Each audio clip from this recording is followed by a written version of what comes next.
Господи Исусе Христе, Сине Божий, помилуй меня грешного.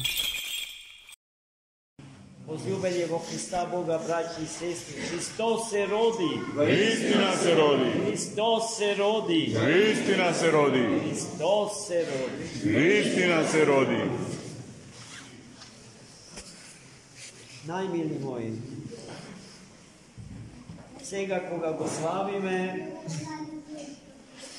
големиот празник,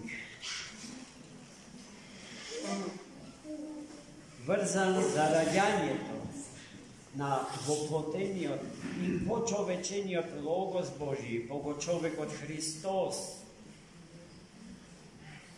кој што ја прима природата на човекот, за да ни се открие во сета своја полнота.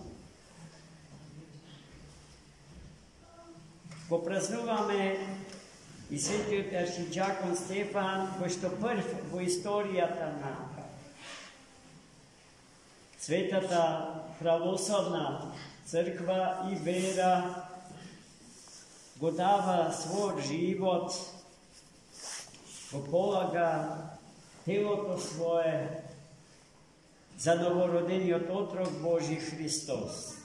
Првиот свет горазмаченик на црквата Христа е светиот архидиакон Стефан.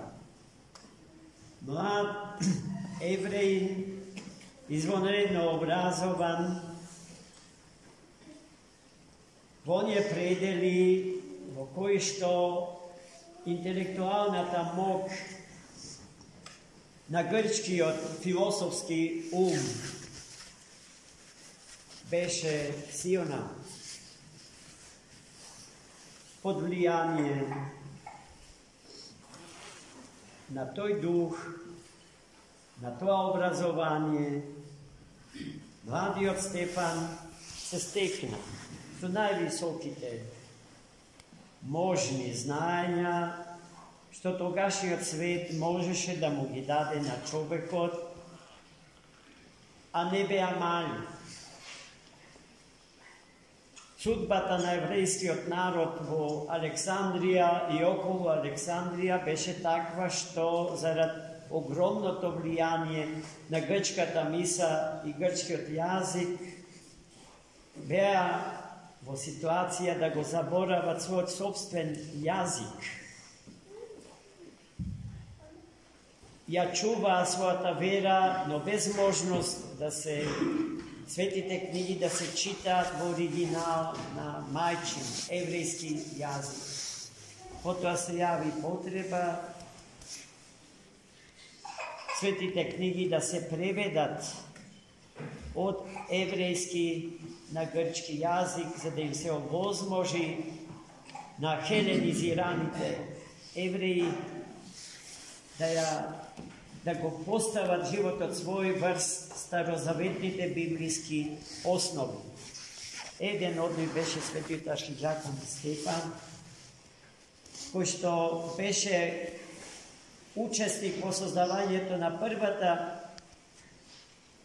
црковна општина, првата црква во историјата на светот во Ерусалим, и беше избран за еден од 7 ѓакони ерусалимски, со тоа што тој беше прв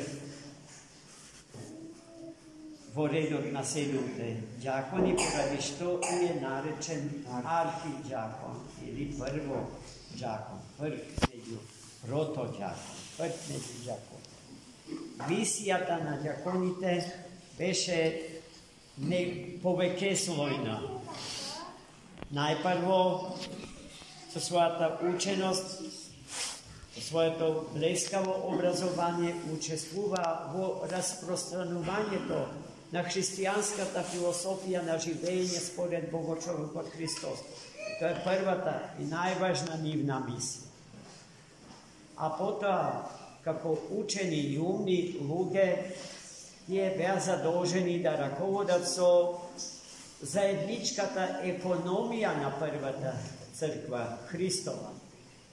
Бидејќи, ако ги читаме делата апостолски внимателно, ќе забележиме дека христијаните откако ќе се роделе за духовен живот и за нов начин на постоење, поминувајќи низ вода и бивајќи осенети од Сесветиот и животворен дух, тие се откажувале од секаков вид на собственост.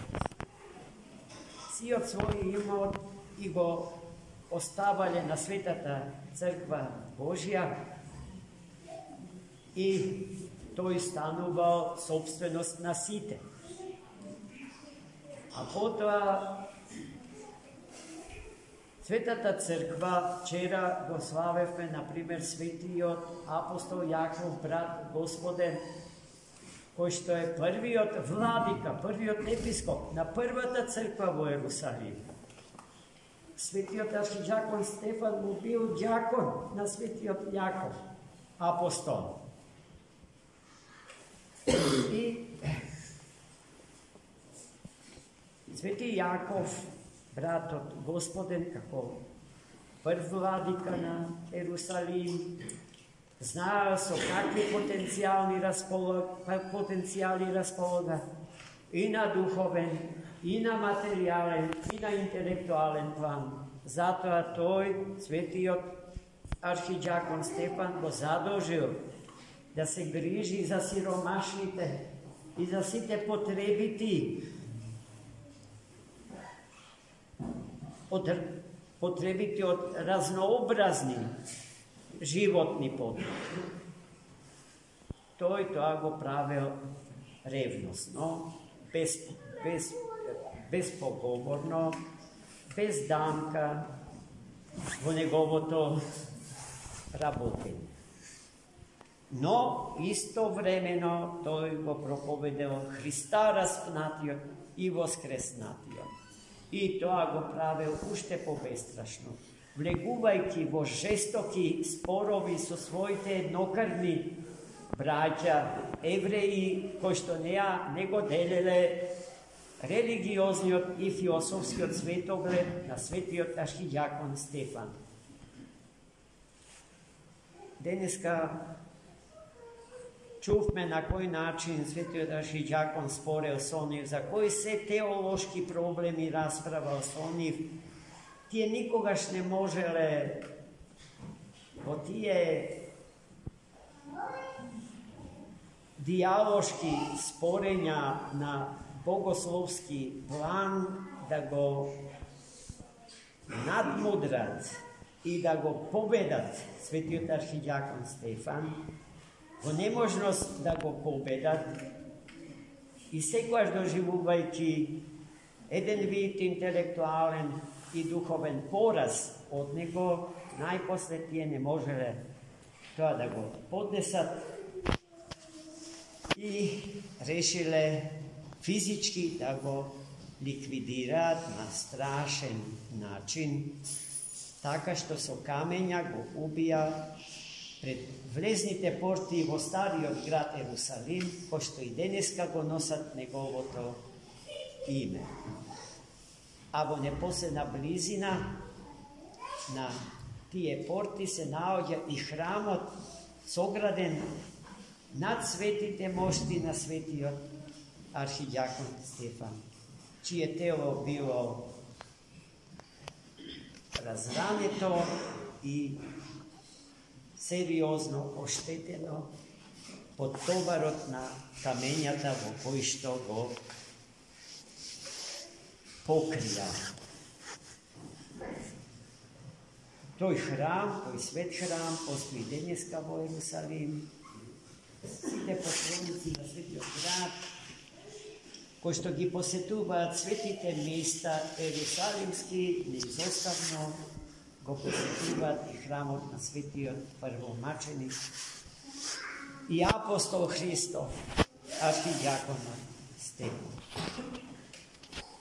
Додека го zatrupuvale so kamenja, той седел на колена со рацете подигнати по небото и разговарал со Бога, кој што му се беше објавил во истиот тој час.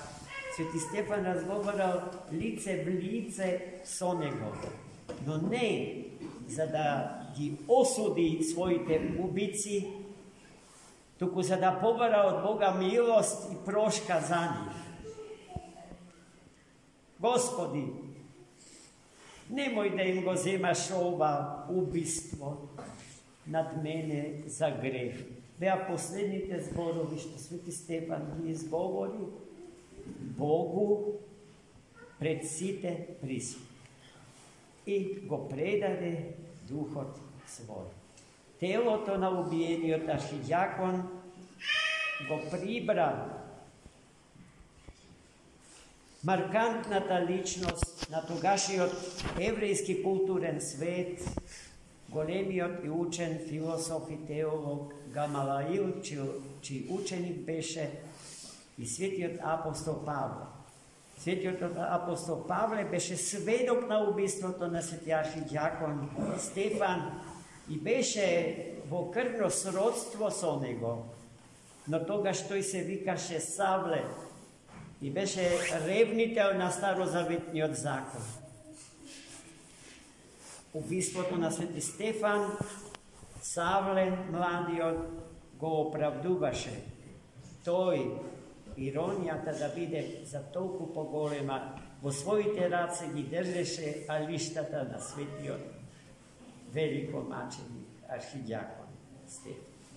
Свети архидиакон Стефан стана и останува за секогаш одличен пример за тоа какви односи треба да градиме спрема нашите непријатели и мрзителите на светата вера Христова. Тие не се некои што треба за возврат да ја добијат нашата омраза и клетва, туку нашата прошка и нашиот благослов. За ако е можно Господ и нив да ги спаси и во вечното и незаодно царство на Троедниот Бог да се најдеме сите околу Христа Господа, заедно со нив. Ние ќе се радуваме ако и нив спасени ги најдеме таму. Се разбира, ако пред тоа и самите не се избориме за собственото спасение. Но мислам дека е неможно да се случи тоа со нас, ако борејќи се за себе и своето спасение, истовремено не се бориме и за спасението на сите други околу нас, кучувајќи ги и нашите непријатели. Овој пример, драматичен, моки, незаоден, незаобиколен, нека остане за секогаш пред нас, во сите дни од нашиот живот и запишан во тестаментот што ќе им го оставиме на нашите деца, барајќи од нив и тие истото да го направат со нивните деца, додека е светов и веков. Амин. Христос се роди. Вистина се роди.